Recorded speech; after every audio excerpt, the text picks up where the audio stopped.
sustainability within ophthalmology, I mean, we shouldn't even really be talking about it anymore. We should have been acting on it for a long time because, as you know, within the NHS, or within the healthcare system, really, about 4 to 5% of the carbon waste comes from healthcare.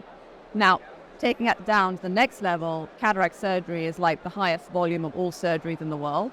And, we have so much carbon dioxide per case that's being produced. Now, imagine going forward, our need for cataract surgery is going to increase by another 40%.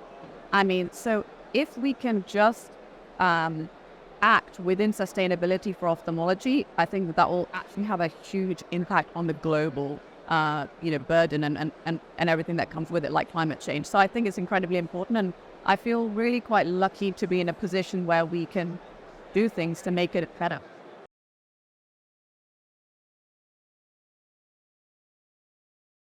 We created a few steps, and now what we've encouraged is that every single eye unit in the world should have a sustainability warden.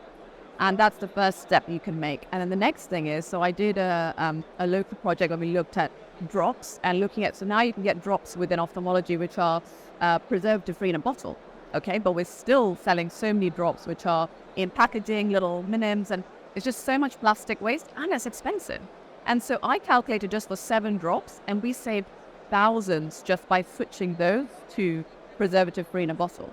And forget about the cost in the community afterwards. So if you can prove to your management and your hospital that you can not only save money, but be sustainable at the same time, it's a no-brainer, And so that's what I'm trying to encourage now is more activities and action within your unit.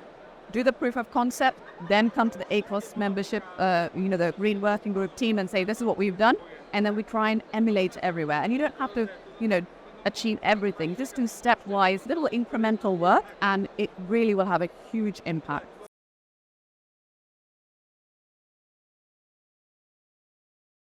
I know that Rayna has the AEON drop, which is in fact a 10 ml bottle, which lasts so much longer and is preservative free as well. So this is the kind of things we need to be doing going forward, is investing in, within the hospital, investing in drops that are preservative free and in a bottle, and we should no longer be accepting, if there is an alternative, no longer be accepting anything with just plastic waste. Yeah. Based in the Royal Free at the moment, we mainly use Rayna lenses and Rayna cartridges, and I think it's, the fact that I haven't even thought about the injector for such a long time is, proof that it's so easy to use.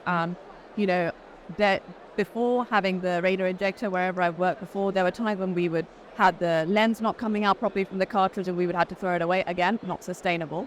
And I just said to myself, why would you use any system which is not 100% guaranteed it's going to work every time? And, I've been using, in the last 250 cases I've used with Rayna lenses, and I've had no problem.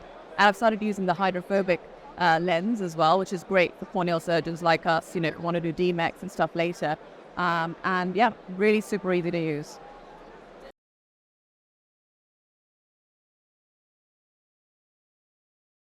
That's a great question.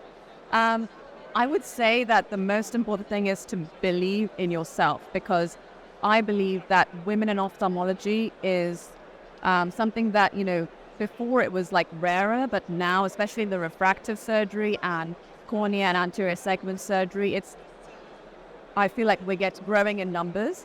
And if I could tell myself something before, it would be that, believe in yourself and know that you can do it. And most of all, always try and prevent a mantle at all costs.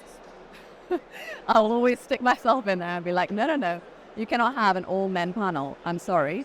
There are plenty of excellent surgeons. And, I've been working day and night for the last at least 5 years. And to see proof of that by being invited to speak on podiums and really, to be honest, through my Instagram channel, actually, I have supported so many women who kind of message me privately and say, how can I achieve this?